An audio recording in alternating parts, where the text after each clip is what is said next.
we need to talk about YCS Medellin, Colombia, and all of the things that happened over the weekend. Yu-Gi-Oh is kind of crazy right now, especially with no ban list. But fortunately enough, there were some interesting changes that you need to know about, and today, I'm gonna be telling you all about it. Let's go ahead and jump on in. What's going on with ya, big dog? And it is an amazing day for Yu-Gi-Oh! I hope that your day, phenomenal. But if it isn't, don't let what happened at the beginning of your day ruin the rest of your day. In case you guys didn't know, today is Update Monday, a particular time where we talk about personal growth, whether it can help you in Yu-Gi-Oh! Or for just your personal life. And today I want to talk about the importance of family. Family is incredibly important to me because growing up, I did not have one. Every single person in the generation above me is either dead, in jail, or on drugs. You cannot get a higher accuracy than 100. And it's genuinely a shame that the outcome of my family is just so terrible. But that doesn't mean that I don't take time to try to cherish the ones that I can. Basically what I'm saying is that I am not telling you to allow that toxic energy back in your life, big dog.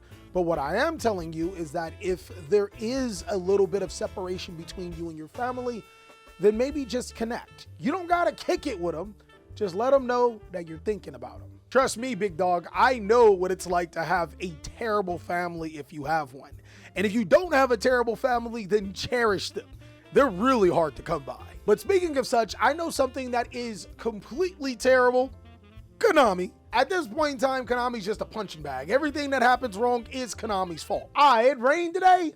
Konami. Drake, Kendrick, and Cole beefing? It must be Konami. But this time around, the blame can be directly shifted to Konami as YCS Colombia was a complete mess. I talked about this in an earlier video, but Konami seems to be downsizing on everything. Worlds being an invite-only event, Europe having no YCSs, or even having speed duel. We've had one YCS in America. Don't think I don't know that Konami is making these YCSs in South America because they're cheaper.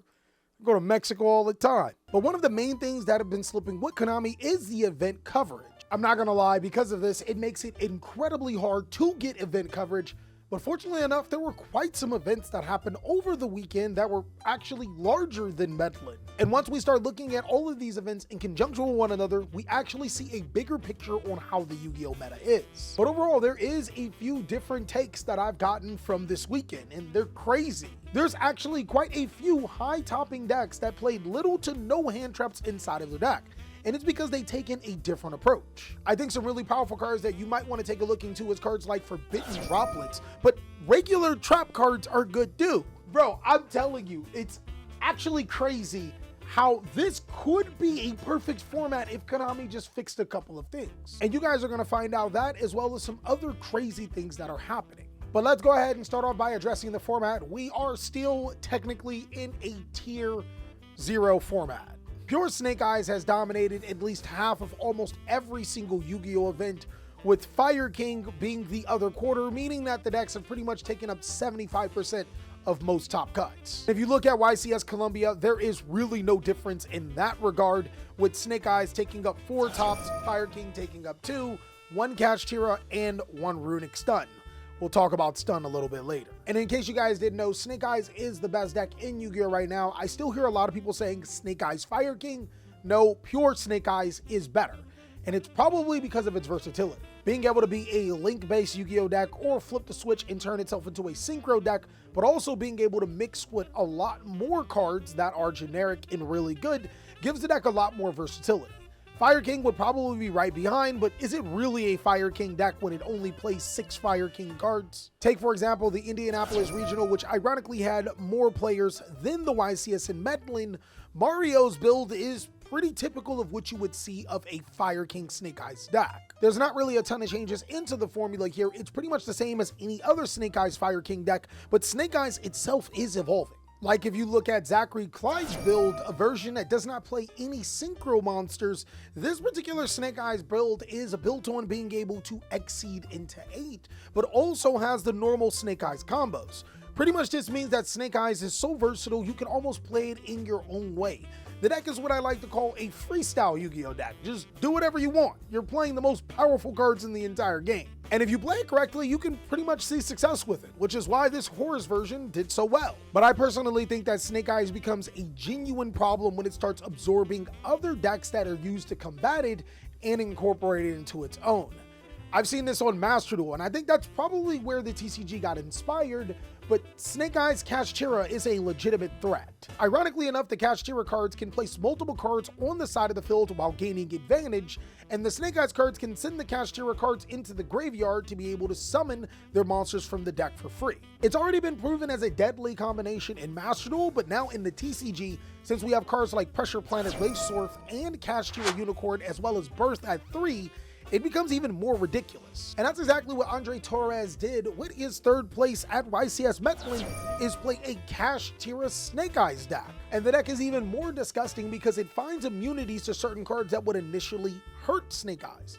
Hypothetically, if you get Dimension Shifter, the odds of you being able to play through Dimension Shifter are a lot higher because you also play Kashtira. And if you just so happen to draw a bunch of hand traps in Kashtira, making monsters like Baron de Fleur or even Borreload Savage Dragon in this particular deck are a lot easier. And this is exactly what I hate to see in Tier 0 decks. When a strategy is just so powerful, it just starts absorbing other strategies and potentially dragging those down on the ban list. I really want to know what you guys think. Will Kashtira, Horus, or even Fire King be potentially hit or affected because of this? We already know the genuine culprit, but Konami does Konami things. We've talked about this before. But now that I am done with the doom and gloom, which is known as Snake Eyes, and thank you, there was actually some innovative Yu-Gi-Oh decks that were built to beat Snake Eyes. Because we are in a Tier 0 meta, players are going to be playing different Yu-Gi-Oh decks to be able to combat. And of course, we get to see the bread and butter with strategies that have already been successful in the past. Sam Jayan, I apologize if I say your name wrong.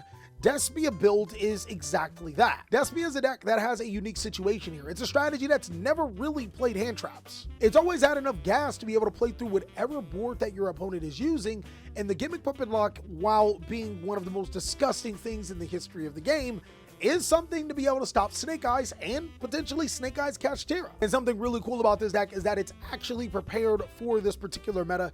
Evenly Matched is really good when decks start playing Baron de Fleur and Borreload Savage a lot less, and Daruma Cannon, a trap card, is crazy good against link-based Yu-Gi-Oh decks, which Snake Eyes just so happens to be. Ironically enough though, this situation that we're in has given birth to a lot of interesting decks, and even revitalized one. When I was talking about trap cards finally being good, I was actually talking about a couple of decks, but one that really caught my eye was a Paleozoic tier limit deck that's pretty spicy. Aaron Cocker, also known as Top Tier Gaming, got top 8 with this particular tier limit deck at the second largest event over the weekend. Now, despite dealing with the Tier 0 format in Snake Eyes, I find it really interesting that this particular strategy can actually thrive against the best deck. It's actually kind of crazy when you think about it. Trap cards like Paleozoic Deinonymiscus to be able to banish Snake Eyes Flame Beurge, Needlebug Nest to be able to get your tier limit cards into the graveyard faster, but Destructive Daruma Cannon seems to be a piece that you find here and there with some other decks to combat Snake Eyes, because not only can it get rid of their link monsters, it also flips face down their monsters, preventing them from making other links. This gives me a lot of hope, knowing that there are players willing to go the extra mile to figure out what strategies can beat Snake Eyes. And I think some players have figured out a genuine weakness into the strategy, especially when you start to look at stun Yu-Gi-Oh decks. I understand that they're a little bit controversial. Playing against a stun Yu-Gi-Oh player, it's almost like playing against a Fluanderese player. But stun has been so effective in Yu-Gi-Oh right now, there's been a few builds that have been topping. Unfortunately, at the time of making this video, we don't have the Runic stun, but I do want to take a second to talk about Runic. Runic can almost naturally counter Snake Eyes because it can outgrind and out-advantage them. It also has the potential to be able to banish important cards that Snake Eyes may be holding on to inside of their deck, which can be crucial for winning the game. I think once we get that Runic stun deck list, there are a lot of players that are going to copy it, and I'll be sure to leave a link down below so you guys can watch it too. But until then, I just want to talk about how stun has been tearing up the game. This particular build got top 8 in Guadalajara, which was the third biggest event over the weekend.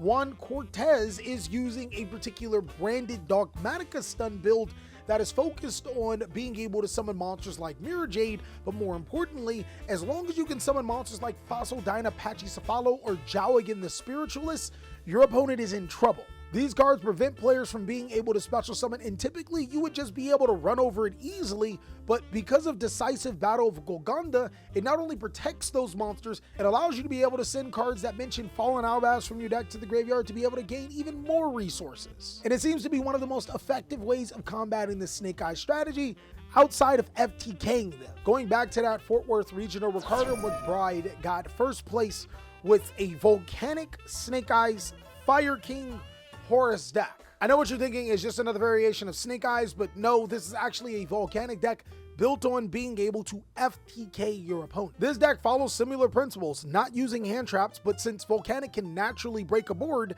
you rely on just that. Worst case scenario, you go back to playing Snake Eyes or Snake Eyes Fire King. It's just really crazy seeing how innovative players are starting to become in this tier 0 format. And overall, while there is a decent amount of toxicity, I'm very hopeful that there's going to be some big changes to be able to allow some great, skillful Yu-Gi-Oh decks to be able to succeed. I want to know what you guys think about this current format and everything that's happened over the weekend. And of course, if you really like this content, then go ahead and check out these videos so I can catch you on the next one.